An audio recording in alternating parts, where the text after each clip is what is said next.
like to hit the record button and let it roll, man. That's how we do it. Real natural. Yeah, there you go. Welcome to the podcast, Steven. We've already started. All right. That's it. We go right into it. Yeah, man. All right. It's good it's good to see you. Good to catch up with you. Yeah, you too, man. You too.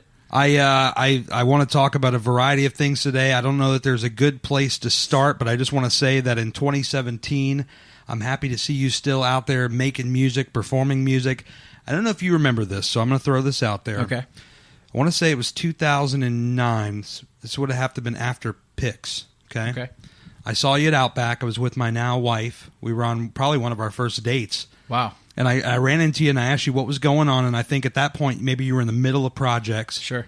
And maybe you were unsure of kind of what was going on. And I said, dude, I can't imagine a world without you performing and writing music, because I loved Pictures and Pieces. Right. Big time. You know this. And we'll get into all that. Sure. But I don't know if you remember that. But I just could not imagine if you were not writing and performing music, because honestly, and I'm not blowing smoke up your ass, I mean, honestly, I consider you one of the best songwriters I've heard, and I'm glad to know you, and so I'm glad to see that you're still making music in 2017. Man, I don't think I could stop. You know, even there, when there was a lull in between Pictures and Pieces and, you know, some of the other stuff I did. I know, like you said, we'll get into that, but yeah. But I at no point did I stop making music. You know what I mean? Because it's just that's the outlet for me.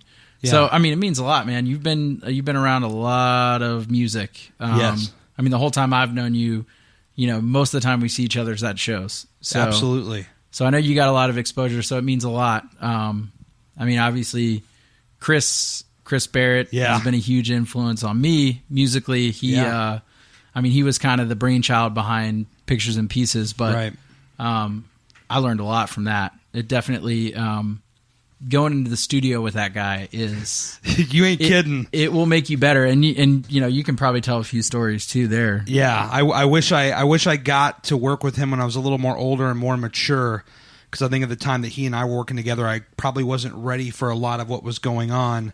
But we've actually been talking, and he's going to do this podcast as well. So I look forward to diving into his brain as well.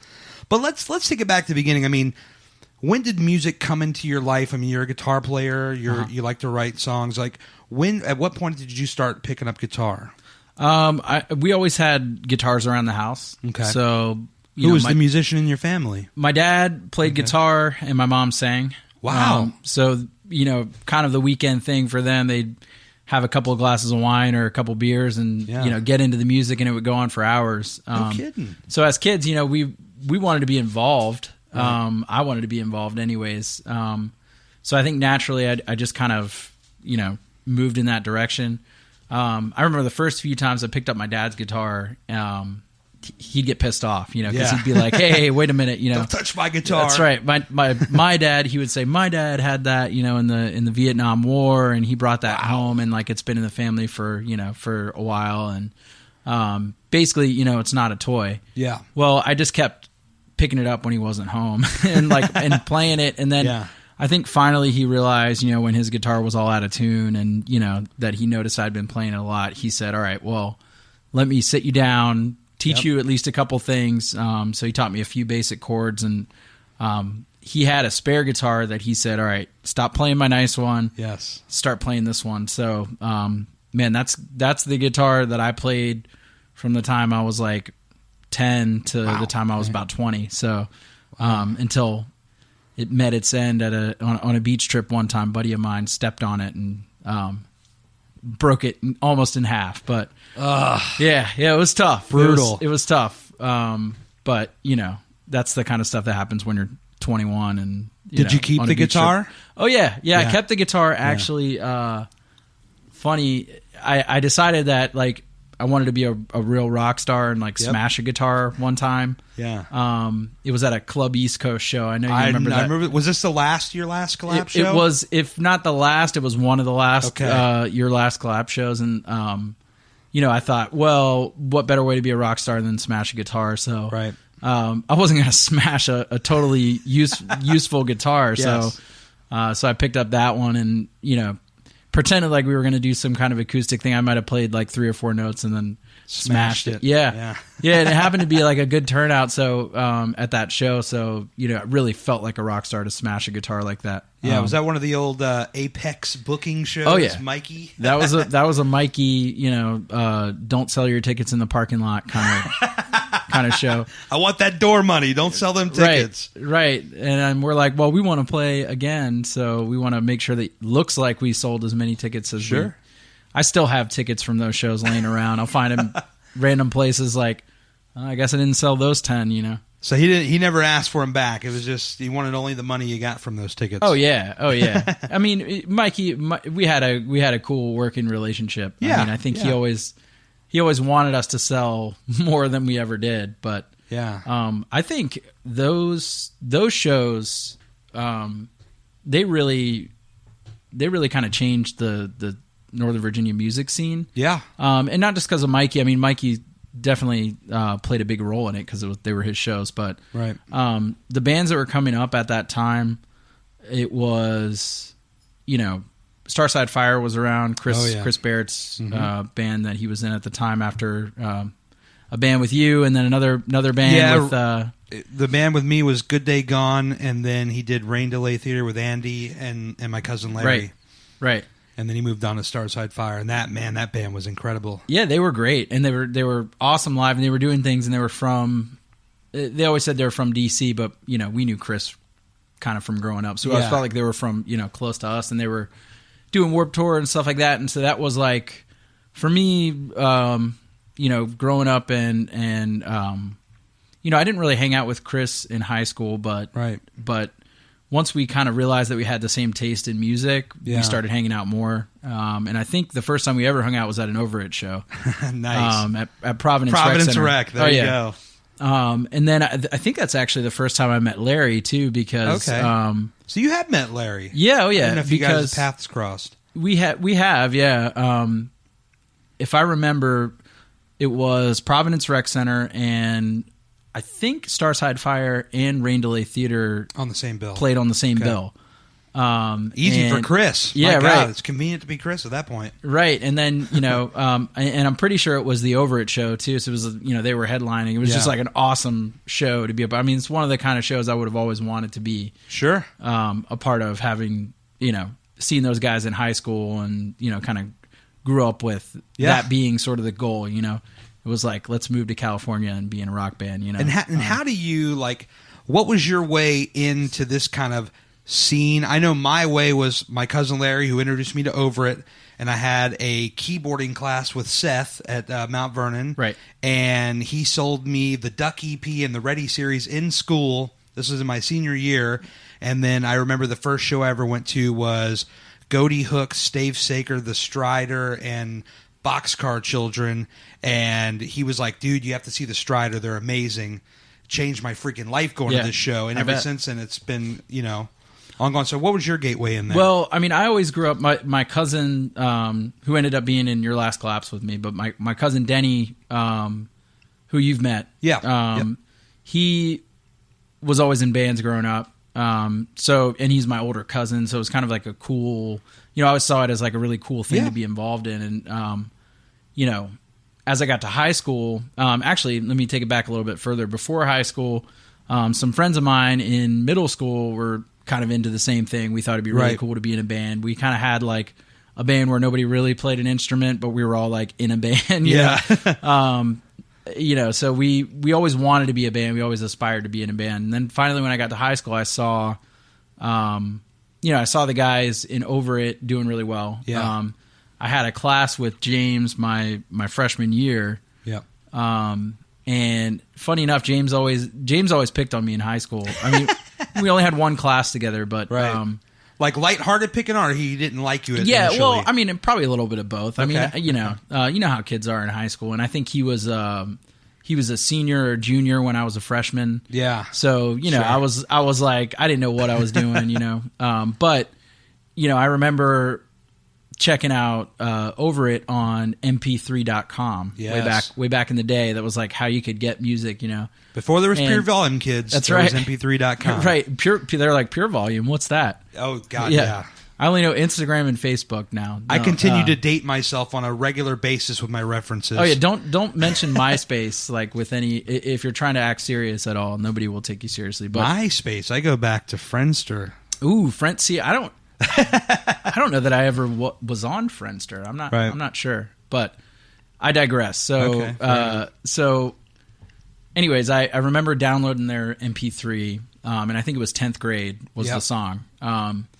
And I remember I had a mini disc player, so I'd bring that to class and I'd be listening to the song and like kind of playing it really loud to see like, I mean, maybe James will hear me playing this and he'll stop picking on me because he like finds out that I'm like listening to his band, which never did happen. But that kind of was my gateway into that type of music. And I met a good buddy of mine through that, who kind of introduced me to a lot of stuff, like a lot of the Vagrant stuff, Get Up Kids, Saves the Day. Saves the Day. All those bands that now are kind of like Staples' Newfound Glory, like, the bands that really kind of got me into that style of music, kept me going to Warped Tour for years, that kind of thing. So it was kind of, I guess I can credit over it for opening the door. Seems like they opened the door for quite a few people.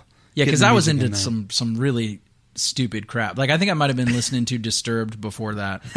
Like, and if anybody is listening and says, "Oh, I love Disturbed," it's no, nothing against Disturbed, but now I it's unlistenable to me. So I understand. It's just not my thing. I listened to Nickelback and Creed at one point. I'll raise my hand on that one. I'll call myself out. Yeah, man. I mean, and now it's just, I don't know. I'm just kind of stuck in that. I'm always up for new music. I always listen to new stuff, but I always kind of fall back. If I'm going on a road trip, there's going to be, some 2000s pop punk, at least for a couple hours. It's constantly visible. Yeah, absolutely. Oh, yeah. So your first band was not your last clubs. We were actually talking about this. Sure. I had remembered meeting you at George Mason. My band had a show. I don't recall if your band was on the show or if you were just hanging out at the show. Maybe you were just promoting. But I remember I met you, and it was one of the shows in one of those little. It wasn't like a big huge hall, but it was like one of the smaller halls there. Right. I think we did play that. Maybe you were on that show, and somehow Since we got April on. Was on there too, I think.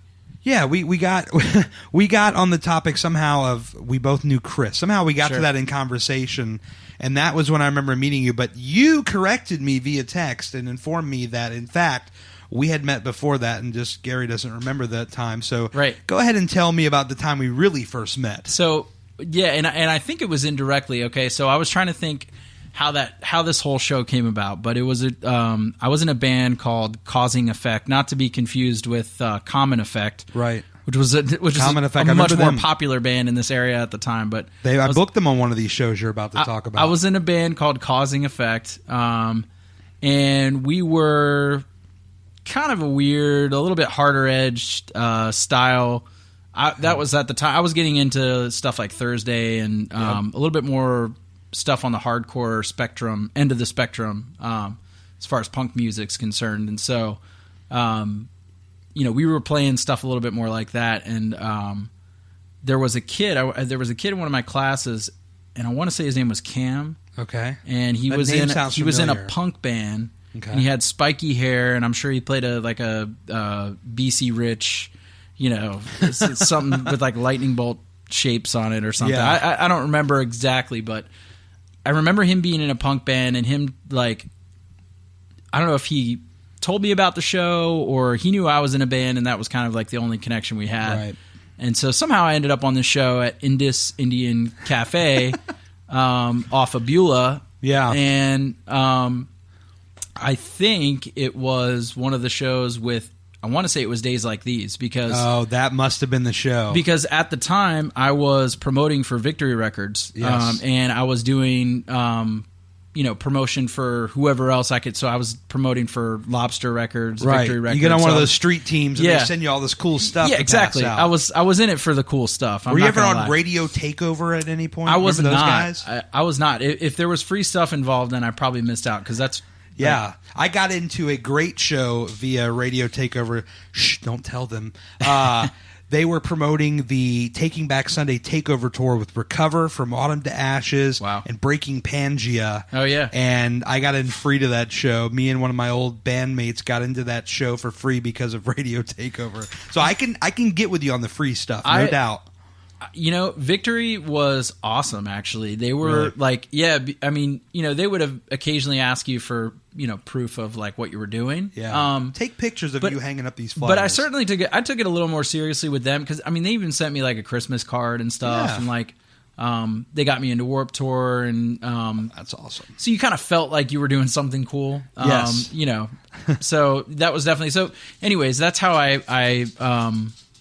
that's how I knew about Days Like These was from, the Lobster Record Street team. So probably you were probably like, what is Days Like These doing in Alexandria, Virginia? It's probably a lot of people's thoughts. Yeah, but. I think that was like exactly what I was thinking. And somehow we got on this show, and I don't even really remember much about meeting you except for the fact that you were kind of putting things together as far as I could understand. Were you booking for that band or was somebody else booking for the band? For my band? Yeah. I was so we probably talked then because basically this is many years removed, so let's just lay it out now. So my cousin and I, my other cousin Jimmy, we were living together at the time. And I wanted just like, there were so many bands that I liked, like these Lobster Record bands that like never came around here. And I'm like, well, I'm just going to put on my own show and I'll pay them to come here and play. Right. And so essentially, and every band got paid completely. They'll ask them, they'll tell you. If they remember the show, they'll tell you they got paid. But it was something where like I just wanted these bands. It's actually pretty rare. Yeah. It is very rare. Yeah. And they weren't asking for much. Like I think Days Like These wanted like 150 to come from New Jersey Not to bad. here, which is, yeah. So it was basically, I wanted to see these bands live. They weren't playing anywhere near here. So I just said, well, I'm going to book them myself. I'm going to find a place to put them, and I'm going to pay them to come here and play a show. And there you have it, was how you got onto the show. Yeah, I don't think we got paid, Gary. I think you guys still the owe headliners got paid. Yeah. Actually, my band at that time was Ghost in the Gears, which was like a screamo band, and Such we a didn't cool even get band paid. name, though. Yeah, that was cool. Somewhere, my old bassist Brian is listening to this, and me and him had a good time with that thing. And actually, it was like a few weeks after that I left the band, and they kept going without me, but that's fine. The point of it was, though, is that I would essentially get these bands out there because they weren't playing around here. Yeah. And I wanted to see them live, and I'd pay them to come. And there was a guy named Ron who ran this Indus Indian cafe, and these bands would blow his mind because a lot of these bands, you remember, a lot of these bands, the average person would not know. There's a lot of these bands, including your old bands, that for whatever reason just never broke into the mainstream, so people didn't know. And when they heard it, they were blown away. Right. They were like, holy crap, this is amazing. Well, like, at the Saves same the Day time. on your wall. Saves the Day on your wall. Shoulder to the Wheel. You Vandal. All these songs. How are these not on the radio? Like, do we really need to hear Sublime, Pearl Jam, 311, 300 times? Right. These bands could easily fit on a radio and would capture people's ears and blow them away. Well, I think people are used to, with bands that they haven't heard on the radio before. Yeah. They're used to going to see a band, playing at a bar somewhere, and they kind of stink, or they're not really practiced. Like, these guys were touring like 200 plus days out of the year, so they're playing their stuff every single night, and they're super tight. Yes. Like, even if you're not into the music for of one of the bands, they play their music really tight, and I think that's what a lot of people aren't expecting when they see a touring band that comes in like that. And I tell you, man, I've seen some of the best shows for some of the bands that did eventually end up getting bigger. Were those little tiny small shows where they were just really, you felt like they needed you to like them. You know what I mean? They weren't like, when bands get bigger, they don't give a shit anymore, so they just kind of, if they screw up stuff at a show, or they can be sloppy, or they'll go up there drunk or whatever. But like, when these people are fresh out of high school, or, still going to college and taking their summer to go on tour, and they're hungry. Man. They want it. Yeah. And those were some of the best shows. I don't know if you remember a band called the Umbrellas. I've heard the name, yeah. They were a militia group band. Okay. And I'd never heard of them before, and they were playing one of those East Coast shows, and I was like, these guys are freaking awesome. I mean, it was like shoegaze pop before that was even a thing. Right. And they were freaking just amazing. Yeah, and I was like, I can't believe I've never heard of them before. And they never made it anywhere, you know? But yeah, it was just... I've got maybe 5 or 10 of those bands that I could think of that were on that smaller level of the scene that never made it anywhere. I'm like, how does this happen? One more thing on the Indian Cafe. So Days Like These pulls up, and Angel, I can see him like, because we have the door open, so the bands are loading in, and I hear him within earshot. What the hell is this place? Like, he had no idea. And once they realized they were getting paid, I think they were a lot more happier to be there. Yeah. But yeah, they were probably like, wild. wait a minute, did we go to the wrong, like, Virginia? Like, are we somewhere where we shouldn't be? Yeah. This place was very small. Yeah. Very confined. It was tiny. I don't remember there being like enough seats for people. I mean, like, no. And that's the kind of show where like half the people like want to sit down because they're just not used to going to a rock show. You know what I mean? I remember the time that we played there, like half the people that we brought were just kids from Mount Vernon that like didn't even, you know, had never gone to a show before, you know? So you basically like dragged them there. Yeah. That, and the other thing too was, if I had any fault of being a promoter for my very short-lived like 2 or 3 shows as a promoter I'm speaking of, it was that I always brought in so many great touring acts and I never brought enough local support. So these touring acts would come through and it's like, holy shit, this place is like damn near empty. Right. We got to add some local people that, you know, to come in here. And then I was staying up till like 3, 4 in the morning on MySpace, you know, cold messaging people saying, I'm doing the show, come and check it out. Like those were the old days where you'd sit on MySpace all night long and you could message people and friend request them and try to get them to come out. And I built my first podcast like that. I helped a lot of bands, you know, try to build their following with that. And that was crazy back then. Yeah, man. I mean, that was when social media was kind of becoming more of a tool, you know, for people to use because, I mean, Pictures and Pieces, all of our tours were booked on MySpace. Yeah. I mean, we would send them emails or call them and they would say, reach out to us on MySpace because that's how we connect, you know. Yeah. Because it's easy for them because they have access to your music. It's one click away to like hear what you sound like, to see how many fans you have, to see, you know what I mean, like your whole tour history. I mean, it's a whole press kit in a page. And to be honest with you, like Reverb Nation has that now, where it's kind of like the MySpace, but nobody uses it except for musicians, right? So, they've got a whole community of musicians, right? But there's no people there to check it out. So I mean, like Pure Volume and MySpace, once they added the music feature for you to be able to, you know, put music as a band page, really became like the place to go. Now, you know, they make you pay for all that stuff now. Yeah, I mean, if you want somebody to see your Facebook post, give us $10, you know, and we'll make sure 1,000 people see it. We're not going to guarantee anybody clicks on it, but I mean, it's all been monetized now, which is it's really a big change. I mean, just as big as MySpace was for like people being able to get connected. Yeah.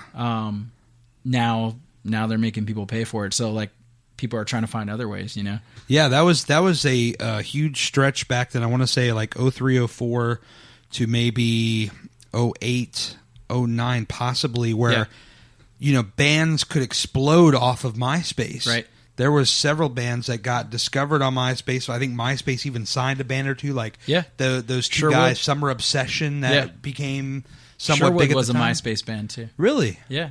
You remember them? They're great. I like them too. Yeah. But I think you know, if it weren't for my bands like the Friday Night Boys, really capitalized on that.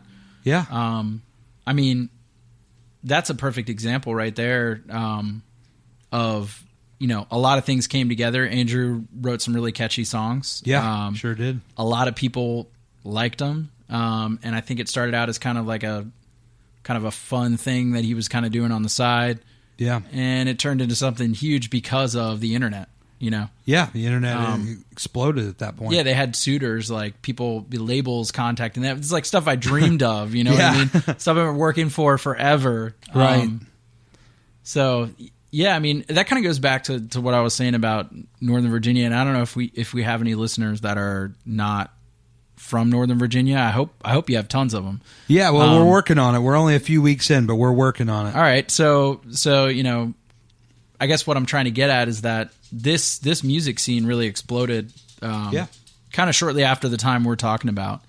You had a lot of bands that came from here. I remember back on those East Coast shows with Pictures and Pieces when I was playing with Pixes, we were playing with this band Suburban Riot. Like, I remember that every week, right? Yeah. Not every week, but every time we played at East Coast or at Jack's or whatever, it was always Suburban Riot was always playing, and they were kids, they were like, young, probably 15 or 16, or even younger, and they were playing this like kind of 50s, 60s rock inspired pop thing that was like really cool, and they went on to be the Downtown Fiction and get signed and toured the country for years. And I mean, I think they still might be together. I'm not sure, but Downtown Fiction, I thought they were still doing something. Yeah. So I mean, it just kind of all that came out of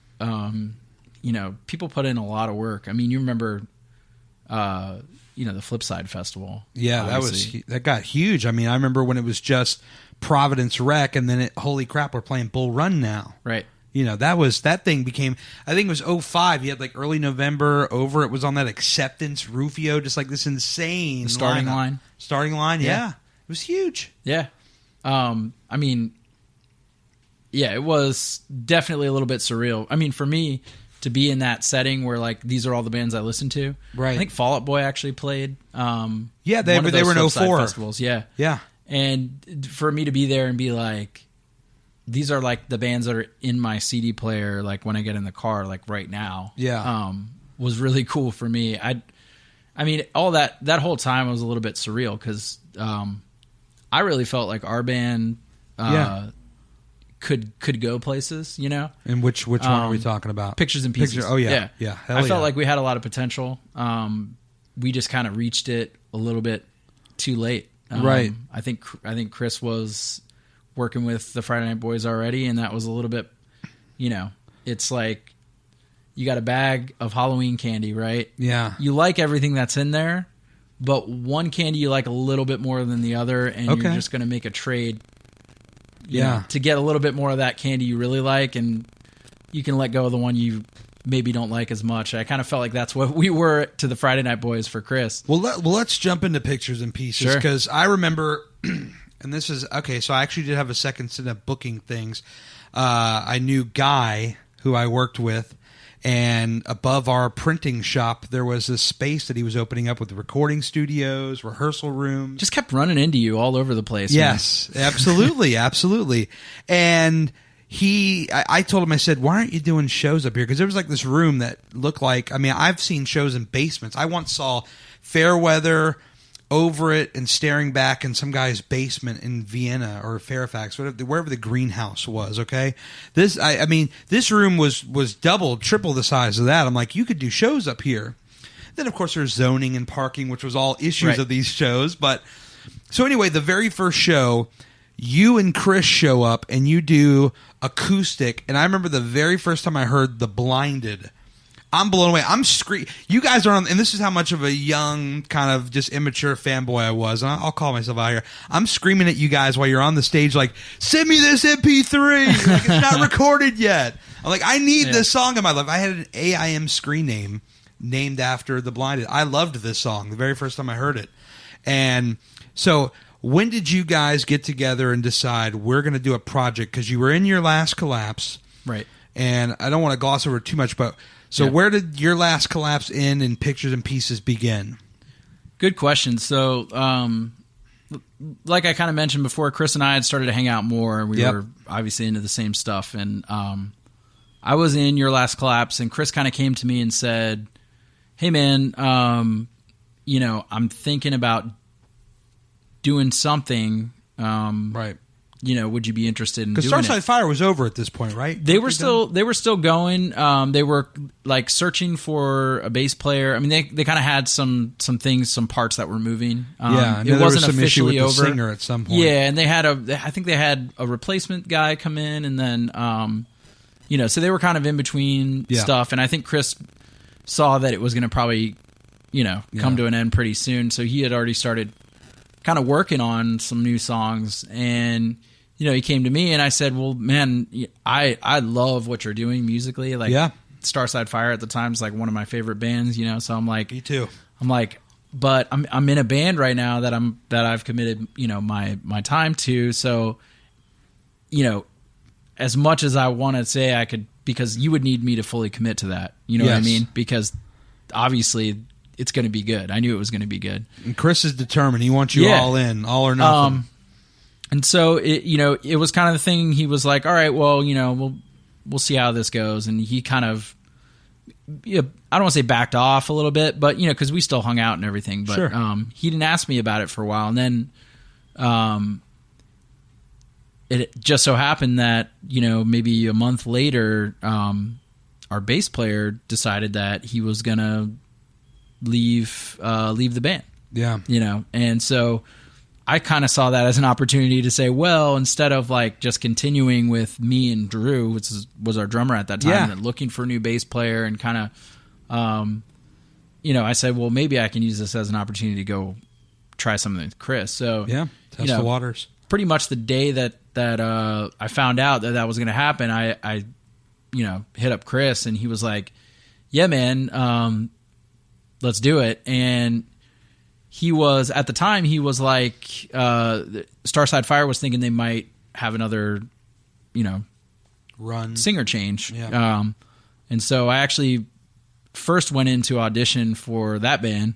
Yeah. Wow. Which was cool. 'Cause like I got to sing their songs, and play with them, which, that even if that had been it, I would have been fine with just being able to do that. And for the record, how do you think that went? For the record, I mean, I thought it went pretty well, but they didn't end up, taking me. So, okay.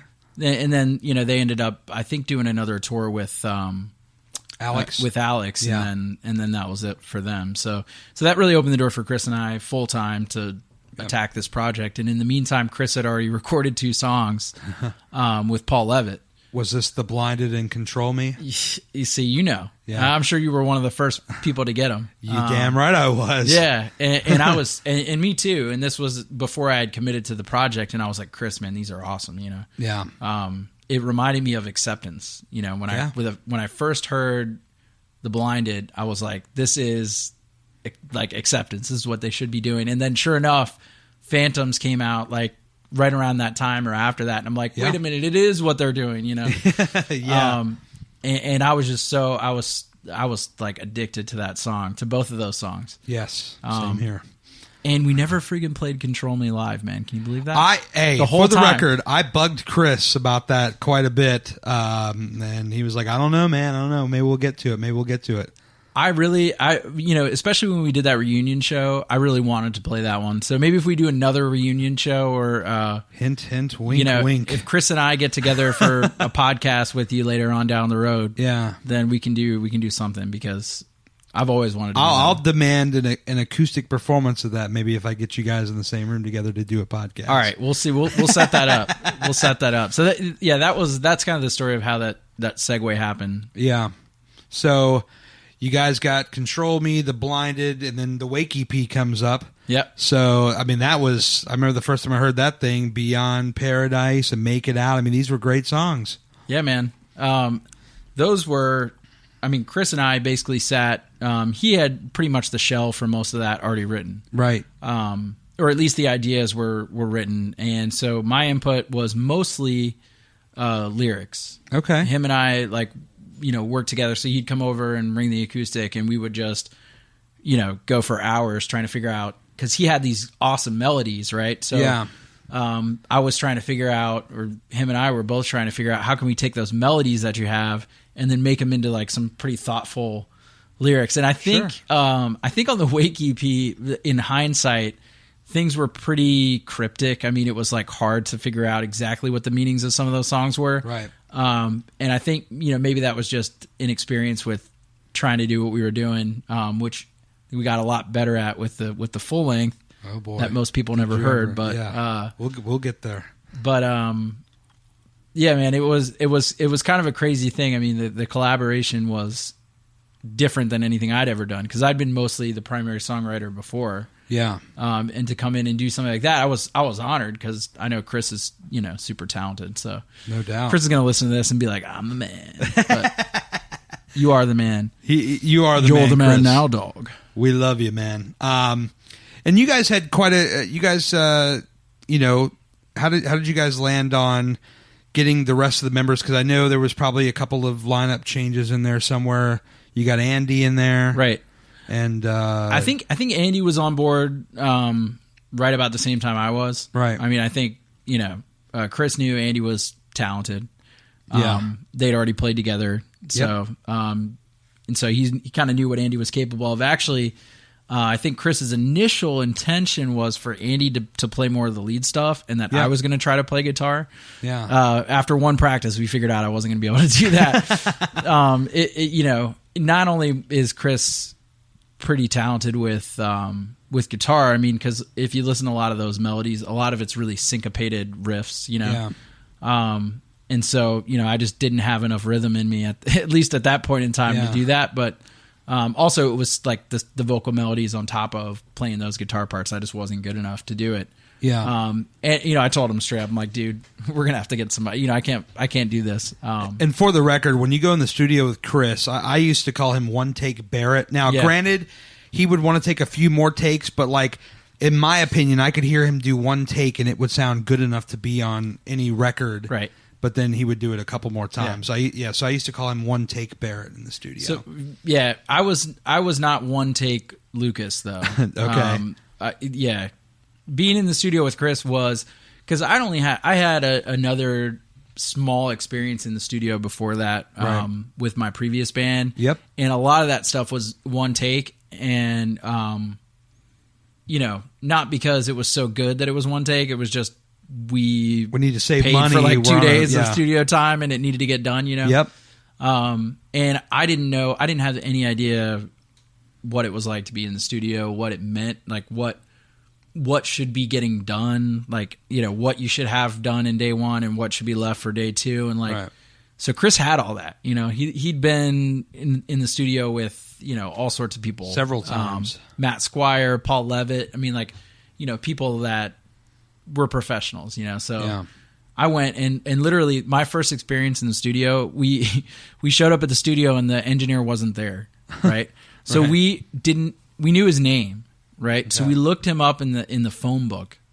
I'm not shitting you, dude. We looked up the guy in the phone book and called him. It was like a Saturday afternoon. He's like, "What? I'm supposed to be there." Oh no, man, they messed it up, And we're like, "No, dude, we're here and we've already paid. Like, you need to come and get your ass to the studio, yeah, buddy. For real." And he was like, "Oh, all right," and I'm sure he had to go take a shower and like, so we're waiting there at Q Studios. Okay, so you did the Wake EP at Q. No. This is with my previous. Oh, your previous. Okay, we did the Wake EP with Paul Levitt. Okay, yeah.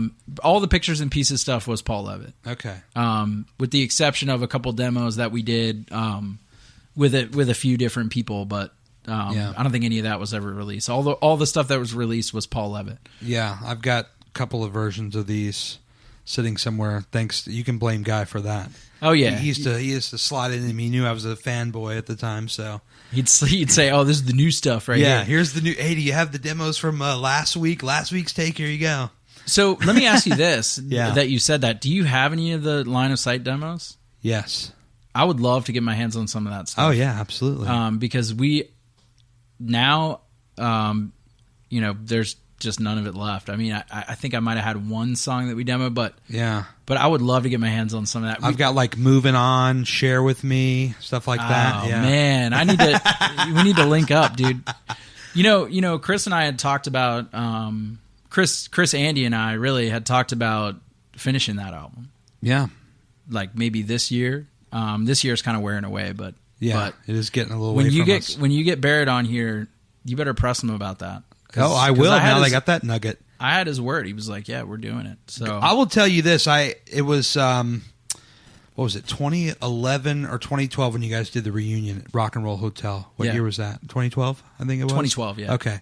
I was so angry because I was in Charleston on vacation, and I would have had a very angry girlfriend / future wife. Yeah. I may not even be married at this point if I would have blown right. her off and to go to this show, but I wanted to go to this show. Should have gone so to the bad. show, Gary. Gosh, no. I know. But we did actually, before I went on my musical hiatus, we played quite a few shows together. We did. Starlit Eyes. Pictures and Pieces on several Apex booking shows. Oh yeah, and I believe, if I'm not mistaken, we did share that little space at the space.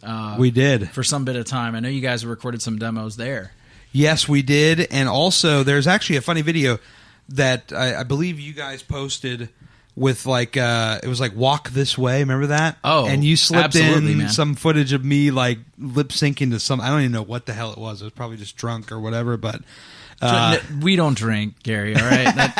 It was in there somewhere. I know exactly what it's from. Yeah. I know exactly what the footage is from. Okay. It just so happened that your mouth movement fit the song, and we needed a clip for that spot to not loop some of the other... I'm thrilled to be a part of it. We collaborated on something. So I remembered that we had this footage of... It was one of the shows at the Space. Yes. And... I'm trying to think of the name of the band. It was they're from Jersey also. Hence Reverie? Hence Reverie. Those are my buddies. Hence Reverie came to play. Yes. And there was a little bit of a party going on afterwards. Yes, there was. And there was some people drumming and some people hanging out and just kind of skateboarding. And I think that maybe they were going somewhere else on tour or something the next night, and they were crashing there. Yes, they I were. think is what... This was the first night of the Space. Okay. I crashed there that night myself. So that's what that footage is from. I love it. Yeah. I love it. I love those guys. I miss those guys. Yeah, man. I don't know whatever happened to them, but they broke up. The singer went in to become a bass player for some band, and the other guys I think just aren't even in music. They were anymore. big Over It fans. Yes, they were. Yeah, and the drummer was actually friends with Scotty from Strider. Okay, they knew each other, and I think he actually went on to do something with him at one point. Maybe some of the Casanova Brown stuff or something. Yeah. But anyway, that was a good time. The Space, staying over there, hanging out. Oh my God, yeah, man. I mean, we bubble wrapped the Hence Reverie van. There was a couple of the members that were sleeping, so me and two of the other members thought it'd be funny to bubble wrap all around the machine or the van and just keep on wrapping it. To where they wake up and be like, what the hell is going on? They couldn't get out. Yeah. Oh my God.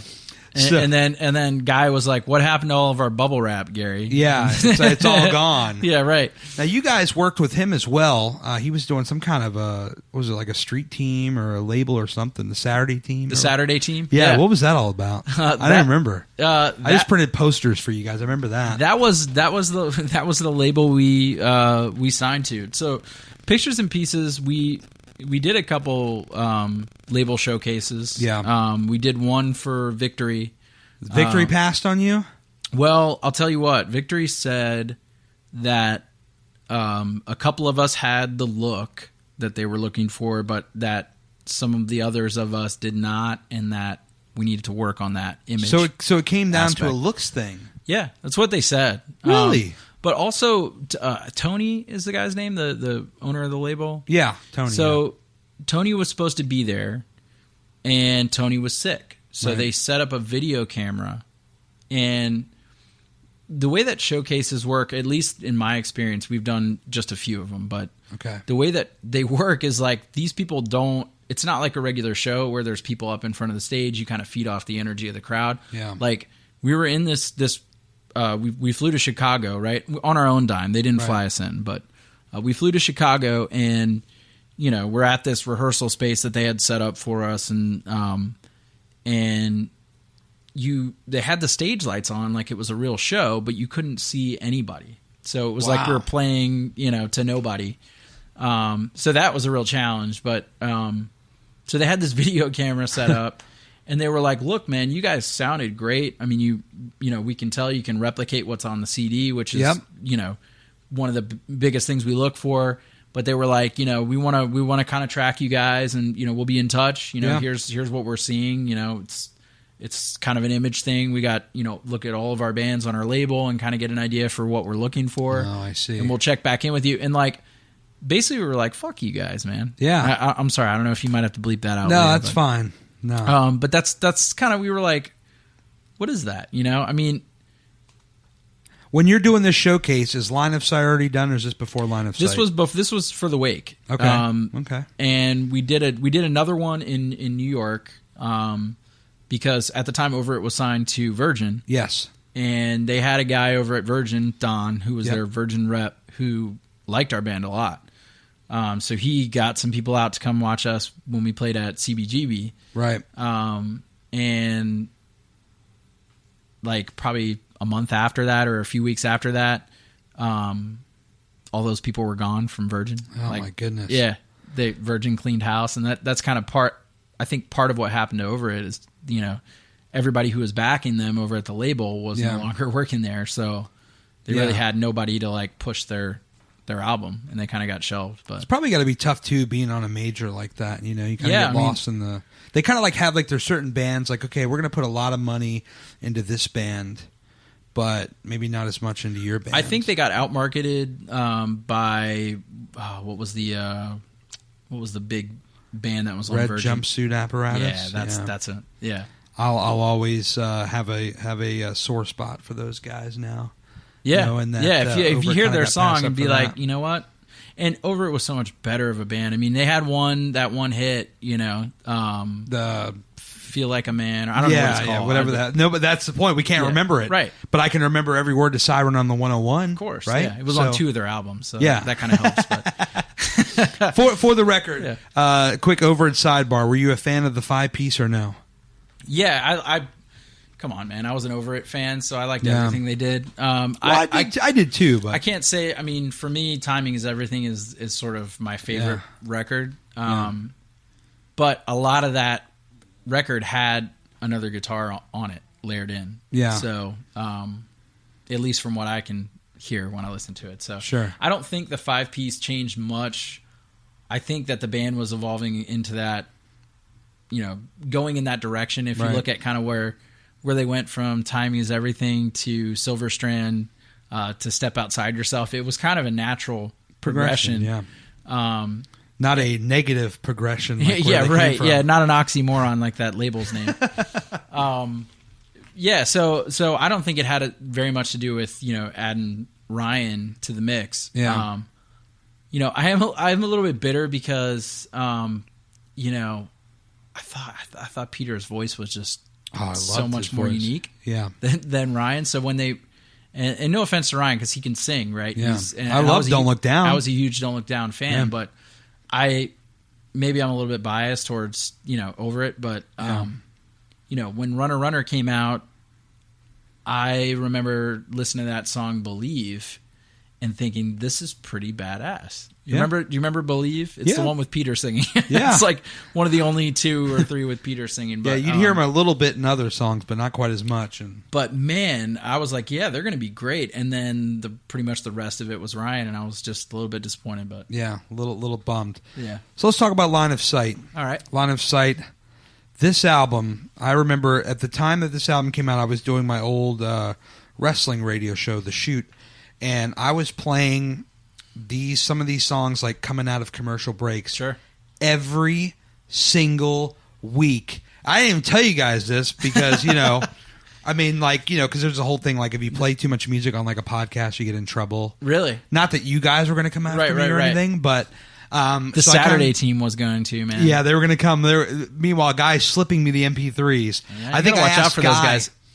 Little side note, I'm sorry to cut you off. No, it's fine. Little side note, Line of Sight was just released on iTunes again like a week ago. Right. Is it on like streaming yet? Yeah, no, I found out because my friend Jason emailed me or texted me and said, hey, congratulations. I'm like, for what? And he's like, you know, I'm just a little bit surprised it's the Pictures and Pieces album and not Vice Years. And I'm like, but what? And then he sent me a screenshot of, you know, Apple Music and it's Line of Sight. They got like all of our song titles wrong. Like, oh, Jesus. I mean, it's still our album, right? But right. I'm just laughing because, you know, we didn't make any money off that. Not that we were like trying to make money, but it's like, I don't know. It seems a little silly that like somebody is still trying to like squeeze any money pennies out of that they can get. I'm glad it's out there. People Google it now; they'll find it. But yes. But every week I would play this thing and I would tell people, go on iTunes, because it just got to iTunes at that point. And I said, everybody, please go and buy this album and check it out. I'm like, if you can come back to me and tell me this album sucks, I will refund you personally. I would go and tell people. That's how confident I was about this album. First time I heard Backs to the Summer, I said, this shit's on. No. Nobody ever came to me. They either didn't buy the damn thing or they bought it and loved it. I know a few people that reached out to me and said, this is amazing. I love this. But I remember hearing, Backs of the Summer. I think that was probably one of the first songs I heard from that record, and I'm just blown away. There was just so much ear candy, the leads, the vocal melodies, all these things. I mean, this album, for me personally, is easily within my top 20 of all time. Wow. All time. No shit, honestly. Wow. I love this album, and I think that it's a crime that this thing did not get bigger than what it reached. I mean, it's probably one of the best albums that no one has ever heard, and I don't mean to say that in a disparaging way, but I think it's one of the best albums that nobody ever heard. Yeah, people didn't hear it, man. I mean, we did one tour cycle for that album, and I'm talking about like it was 3 weeks long. Yeah. I mean, that's the only touring that I ever got, and we just did East Coast, Yeah. So that album came out. That album was finished, and that's right around the time when Chris was turning up the heat with the Friday Night Boys. Right. And before the album even was released, he told us that he was going to go full-time with them. Wow, okay.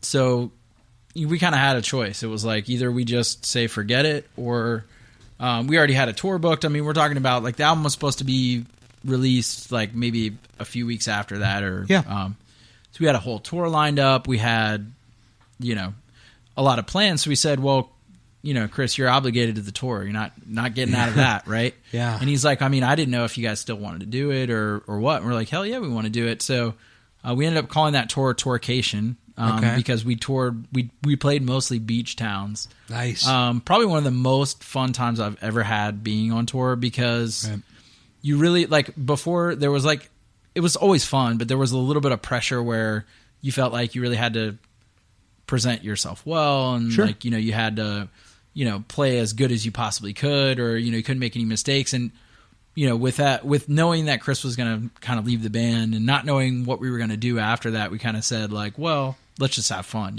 Yeah. So we were playing like flag football on the beach every day. And like, I mean, we were just having a blast. Living it up. Yeah. And, we all told Chris, we said, look, man, you're our bandmate, but you're our friend first. Yeah. And as a friend, I say go for it and do what you got to do. As a bandmate, I hate your guts. But like I said, friendship comes first. So 100%. As you know, I ended up going on tour with the Friday Night Boys for a while. Yeah. So I did, I don't know, I think 3 tours with them as a merch guy. Yeah, as a merch guy. Yeah, so, obviously I didn't have any hard feelings. How much time did you spend recording Line of Sight? Line of Sight, it was about 3.5 weeks. Wow, okay. It was a really rigorous schedule. We were in Baltimore every single day. Well, maybe we had like a day or two off here and there, but we were. It got to the point where Paul basically, because Paul Levitt, he's great at what he does. He likes to be more of a producer than I think we allowed him to be on that record. Okay. Which I don't know if it hurt or helped the record. I couldn't say. Now, I mean, now, as somebody who had a hand in writing the songs and performing the songs, you would probably pick out things that you don't like, whereas somebody like me who's just a fan of the band and of the CD can listen and say, this thing blows my mind. Right. What didn't you like about the record? Is there something you didn't like about it? I thought that we spent a lot of time perfecting a lot of things that, like you said, you probably wouldn't notice if they weren't, and less time developing some of the songs into, like, adding more layers to some of the songs. Like, I felt like some of the songs were missing a layer. You know what I mean? Not that they were incomplete necessarily, but they were missing a layer. It is the best way for me to put it. Whether it's like adding some ambient keys in the background or adding extra backup vocals or oohs and ahs or harmonies or, so stuff like that. I felt like we didn't have as much time to do because we were really focused. And then not to mention some of the songs we like almost completely rewrote in the studio. Really? For example, the song Line of Sight was pretty much rewritten. As far as vocally, none of those lyrics were written. I have some early demos of that one. Yeah, you that guys were totally used to call different. It like Bin Laden or something. Yeah. It was. I think the full name was The Hunt for Bin Laden. Oh, The Hunt for Bin Laden. Okay, I have to update my iTunes right now. But we called it Bin Laden, right? Because and it's kind of funny because it was like we were looking for something in that song, and not to get like I don't know too deep about it, but we were like we knew the song wasn't done, and we were like trying to find whatever it was that we couldn't find that was going to make that song what it was, and we found it on literally like the last day we could have possibly found it. Chris came to the studio and he said, "What about this?" And I was like, "That is perfect." That chorus was written that day. Well, and to that point, I mean, so many words was changed from the first demo, which I also have, and to the Line of Sight version. There's like that whole end part with all the singing. Yeah, I mean that changed dramatically. Yeah. So I definitely get what you're saying about that.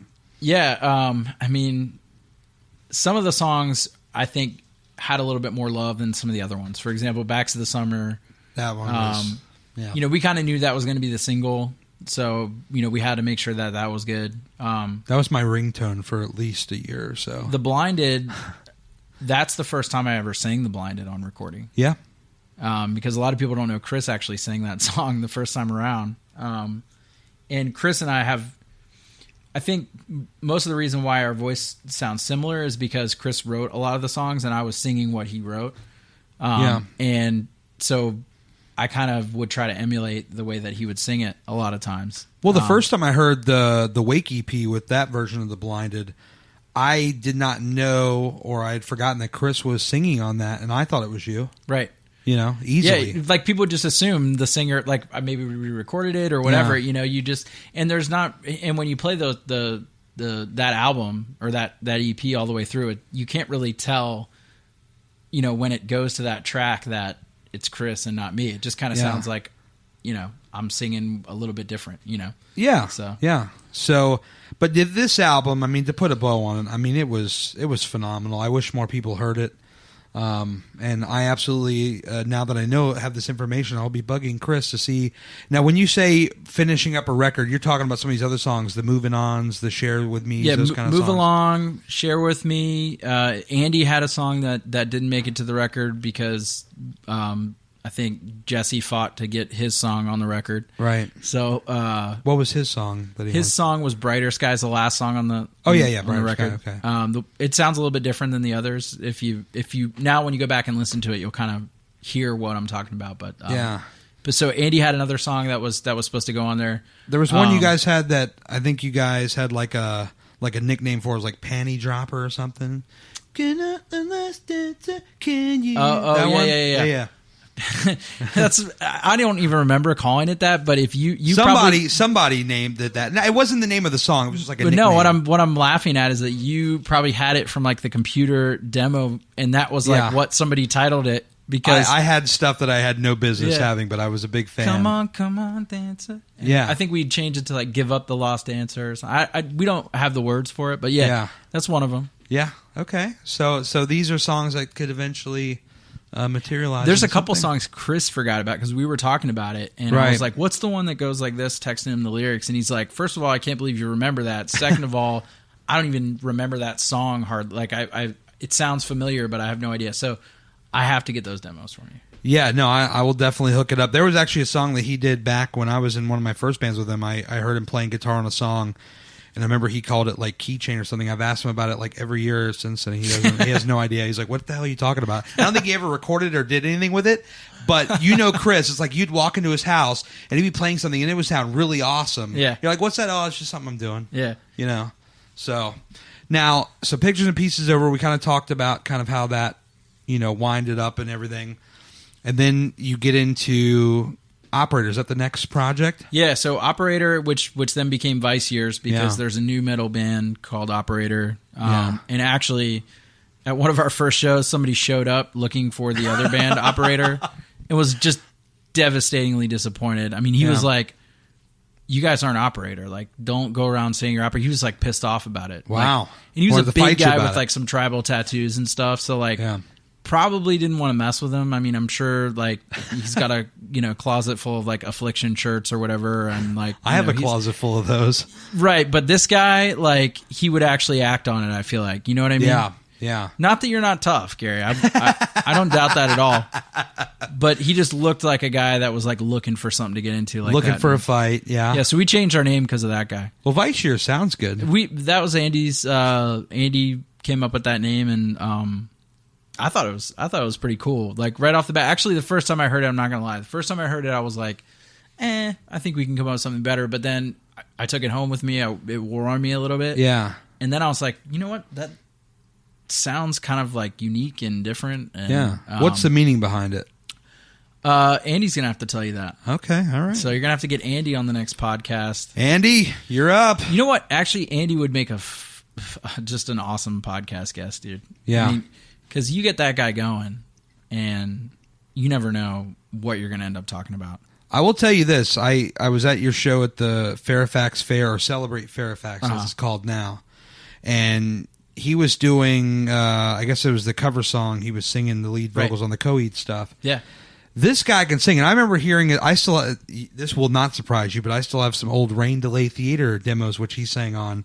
Yeah, I'd like those too, please. Yeah, okay. Yeah, like I can hook Gunnar that up. Stahl. Well, he's got, apparently, Larry and I were at King's Dominion the other day, and Larry said that Andy sent him the final version of Gunnar Stahl, which I don't even have.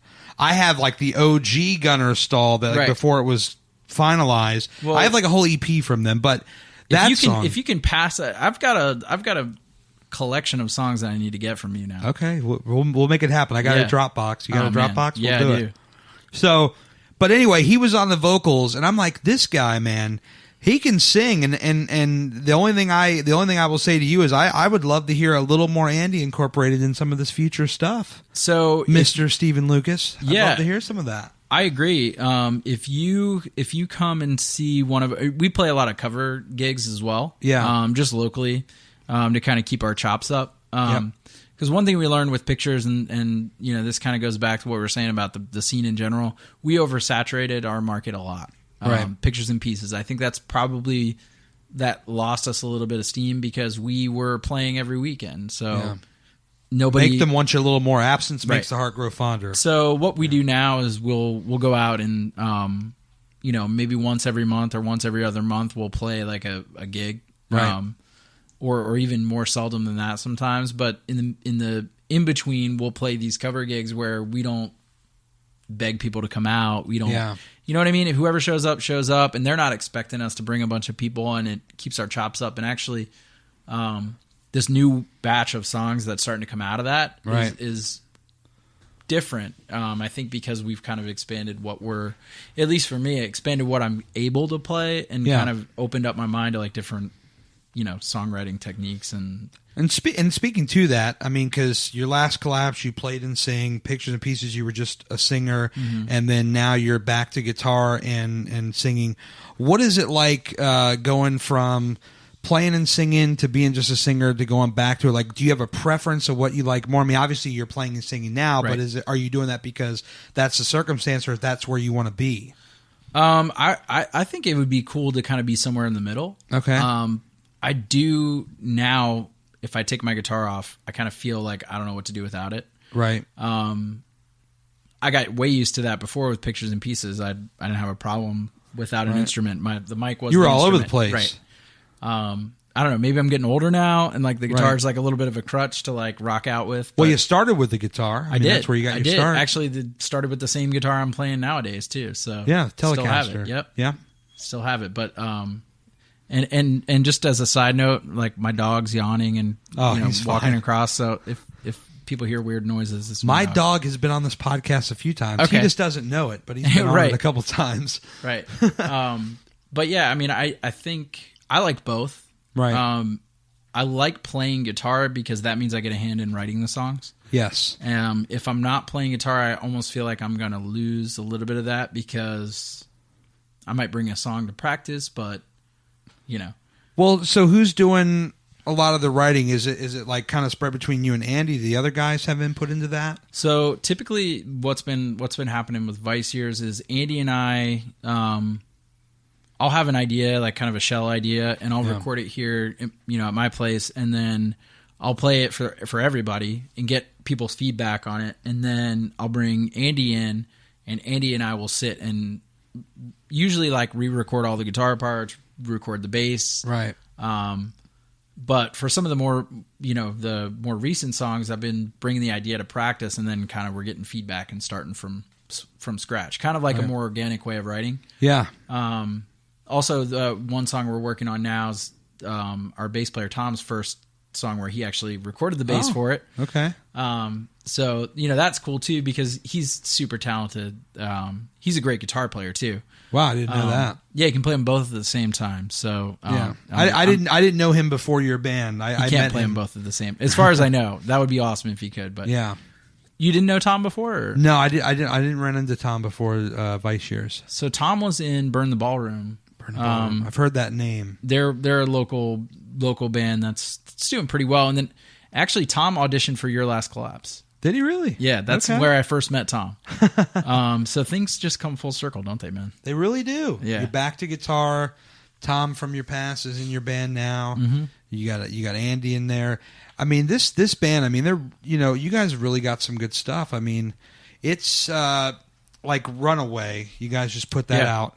And if it's okay with you, I'd like to throw a little clip or something like that, here at the end of the show. Oh, I'd love that. What? Tell me about Runaway.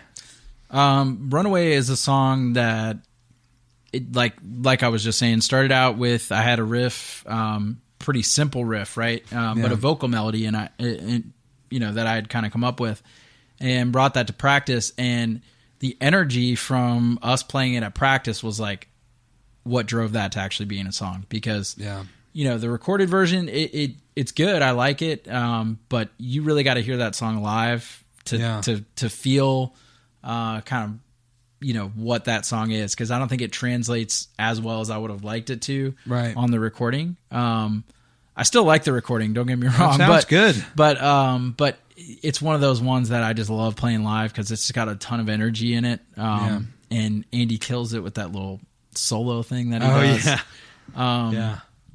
And I mean, it's one of those ones that really took shape writing it at practice.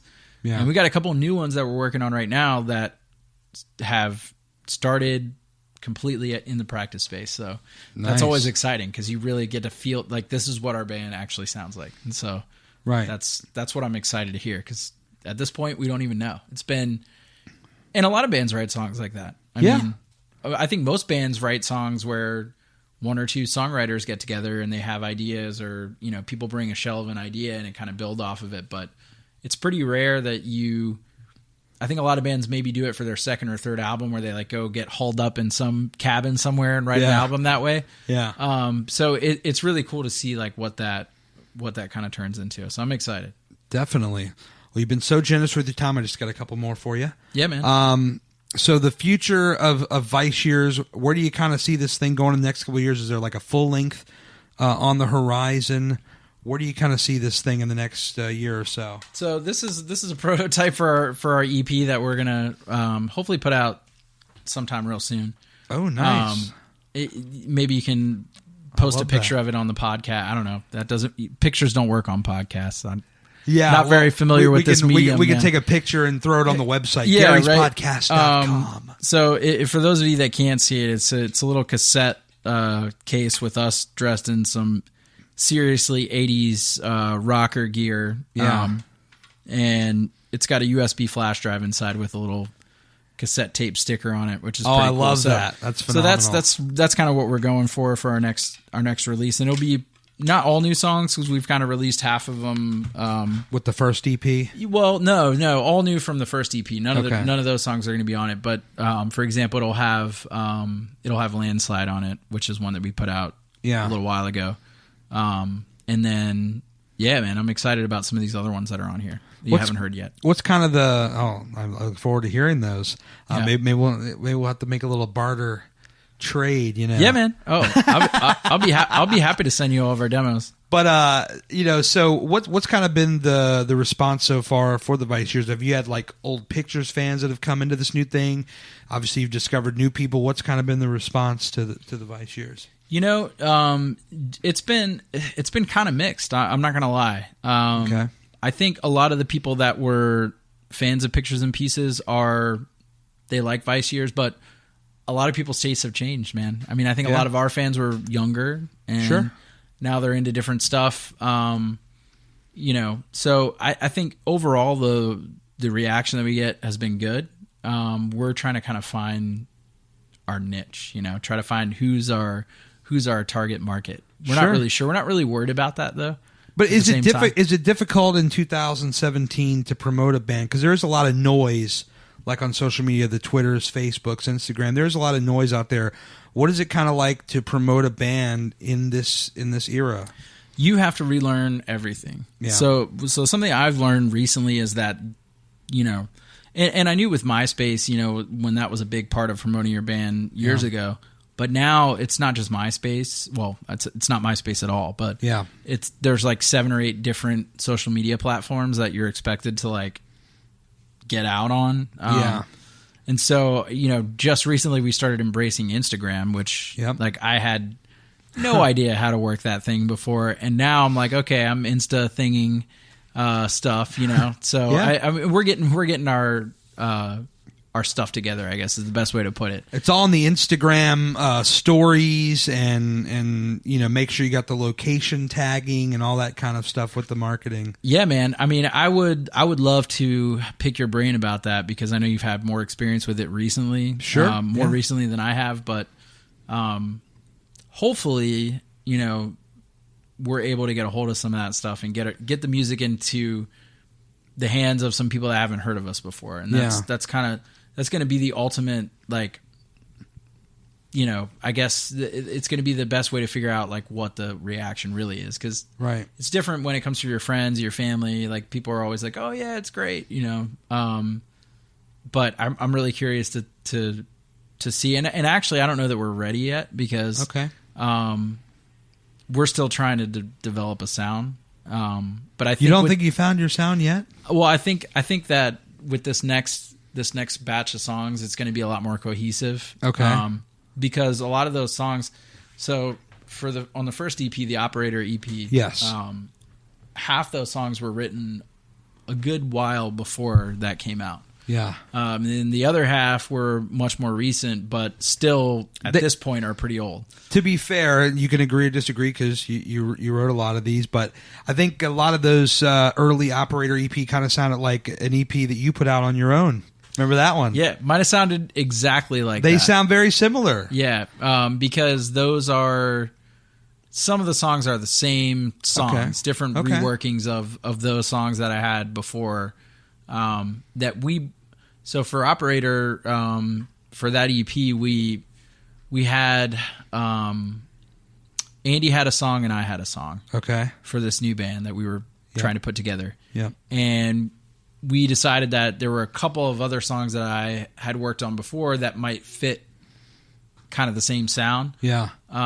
But that Distance and The Hard Way are the most recent out of those and you can hear that they're different. They're a little bit more mature, a little bit more developed. So we're kind of still heading in that direction, and we're trying to push ourselves to not rewrite the same songs over and over again. Trying to push your boundaries a little bit. Yeah, because we're listening to different stuff now too. Okay, that kind of goes into where I want to go next, and that is, one of the things, and I think you said it earlier, it's like a lot of times when you go on a trip, you look back to the early 2000s pop punk, right? So now, how are you finding, newer bands? Because back then it was so easy. You'd go to a Warped Tour, you go to a Flipside or wherever, and you could find out about 5 new bands that would blow your mind, and on top of them, you'd find even more.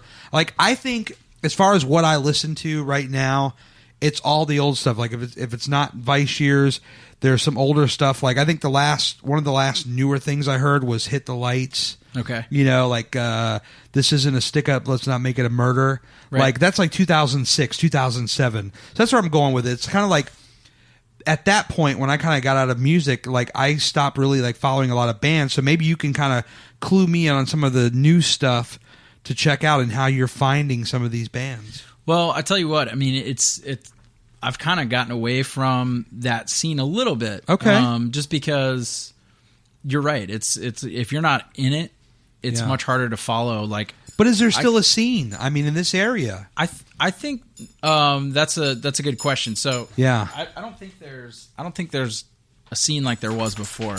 Yeah, there's not a cohesive scene. It's a bunch of cliques of bands that sort of play shows together. Like, we tried to play a few shows at some places in DC, and it seems like to get into those places, right, you kind of got to be a part of the club, or you got to have a certain sound that they're looking for. Yeah. Where I think, you know, when we were playing music, a lot of our stuff, a lot of our bands kind of had a similar, you know, we fit in the same genre, I guess you could say, but we did not sound the same. I mean, a lot of people sounded pretty different. And everybody was just happy to have people, you know, there at a show. We had a cohesive group of, I don't know, tons of bands. I mean, they would have those Nova All-Star Fests and those, you know, and like there would just be all different types. There'd be screamo bands and punk bands and emo bands. And like people would listen to a little bit of everything. And, you know, there was some really great music in there. And that's kind of how you got yourself exposed to other stuff. But now... people are kind of caught in these like echo chambers of what genre they're into right now, and it's harder to. So that makes it harder for me to find new bands. Anything you're listening to right now that's blowing your mind that you feel like people should know about, other than Vice Years? Well, yeah, Vice Years for sure. Man, that's a tough question. You know what? It's funny because I've been listening to a lot of top 40 stuff now. Oh yeah. I've been listening to country. Yeah. Because a lot of that's pop and has some rock in it. Yeah. And it's kind of opened up my mind a little bit to the styles of music that I'm more open to. Because I've been doing some solo stuff that's a lot more poppy than some of the rock stuff I do. I'm still a sucker for all my rock stuff. Of course. You know, I love the newer Emarosa stuff. Right. You know, so I'm still into that scene for sure, just not as informed as I used to be. Yeah, like it's hard for me to keep up with what's coming out, man. Right. And what's the latest? What's the latest on the solo stuff? You still writing stuff, or are you focused on Vice Years at this point? I'm definitely focused on Vice Years. That's number one. But I've been working with a buddy of mine, Ben, who used to be in a band called Time Tells All. Yep. And we did a little bit together in that band. So. We've been kind of co-writing a bunch of stuff, and actually I'm working on a song with Chris right now. It's in the baby stages, but because his sound has changed a lot too. Yeah, a lot. And so I'm trying to see like where we might meet up sonically. Now, you know, so it's got me a little excited. It's different, man. I mean. I still listen to music and play music every day, but I'm definitely not as connected as I was to what's new and what's hot. Same like here. There's a band called Beach Weather, right? That was kind of like the subsequent band of one of these. I think a Rocket to the Moon and like maybe some of these other bands that were 2009, you know, around that time, and they were together for like 2 years or something. They just broke up. I just found out about them like 2 days ago. I'm like, oh, this is pretty good. Yeah. Like they're already broken up. Like, so that's how far behind I am. Yeah. But yeah, I don't know about you. I mean, you might have some suggestions for me. Like I said, Hit the Lights I was listening to, and that blew me away. Other than that, like I don't really, okay. Actually, I'll throw one band out there. So I saw Newfound Glory, not last week before. That was a great. They played Sticks and Stones and Self-Titled, my two favorites. That's not new stuff, though, man. No. But the band that opened for them. Oh, okay. Can't Swim. Can't Swim. Okay. Check them out. Check them out. You might dig them. That's about all I have to contribute to the new music. Other than that, I've been listening to like Thomas Rhett and Chris Lane and these kind of country guys, but sound more poppy. Right. And honestly, I don't know if you've ever gone down that that rabbit hole, but maybe you hear one or two songs and it might, Well, I hit like a crossover song every now and again, and actually, it's funny because some artists kind of cross over into that country-ish kind of genre. Like John Mayer has a bunch of songs that kind of almost cross the line into like older country, though. Yeah, you know what I mean? Like, okay. Well, okay. You asked for a recommendation. I'll give you one. I got a very specific one. You'll like this. So, Chris Lane, he is a country artist, but sounds like a boy band. Sounds like NSYNC, Backstreet Boys, essentially. On his new record, Girl Problems, there's a song called "Who's It Gonna Be." Guess who wrote "Who's It Gonna Be"? Nick Bailey, Ryan Ogren. There you go. Check that one out. Okay. There you go. That ties it all back around. That's a prescription songs. Yeah. Okay. And Dan and Shay, Dan, he was in some punk bands. I don't know which bands they were, but there's this other girl, Cassidy Pope. She was in Hey Monday. She's a country singer now. She won The Voice, if I'm not mistaken. There's all kinds of crazy crossover going on, but check out the "Who's It Gonna Be" written by our old pal Nick, and I think you might like it. So with that being said, I think we've really said it all here. I can't tell you how much I appreciate the time to sit down and reminisce about the good old days. Yeah, man. I really enjoyed this. I'll shake your hand. Yeah. And so as we close, give me the plugs. Where can people find Vice Years? And then in a real kind of pro way, maybe we can intro Runaway, and we'll end the show with Runaway. Sure. So, you can find us on Instagram, instagram.com/ViceYears. Yep. Or #ViceYears. Facebook is facebook.com/ViceYears. We're also on Twitter. You're on Twitter. I don't follow. I need to follow you guys. Well, you can follow all of our Instagram posts end up on Twitter just because I have it set up that way. So if you follow us on Instagram, you follow us on Twitter also. Okay. That's just about as far as I've gotten Okay, with the social media thing. You're going to have to help me. We'll talk some social media. Yeah, right. Exclusive content is probably important. But, yes. So you can find us. You can find us pretty much, Reverb Nation. If you want to get on there, sometimes we have an exclusive song that we'll put on Reverb. So okay. Other than that, Spotify, we're out. You can check out the Operator EP on Spotify. We also have one of our newer singles is up on Spotify, and then Runaway is going to be up on Spotify in the next few days. So keep your ears open for that. Yeah. And I think if we're lucky, we might get a little preview of Runaway. Yeah. We'll cue it up here on the podcast. All right. So thank you, Stephen. Here is Runaway by Vice Years. Thanks, Stephen. Yeah.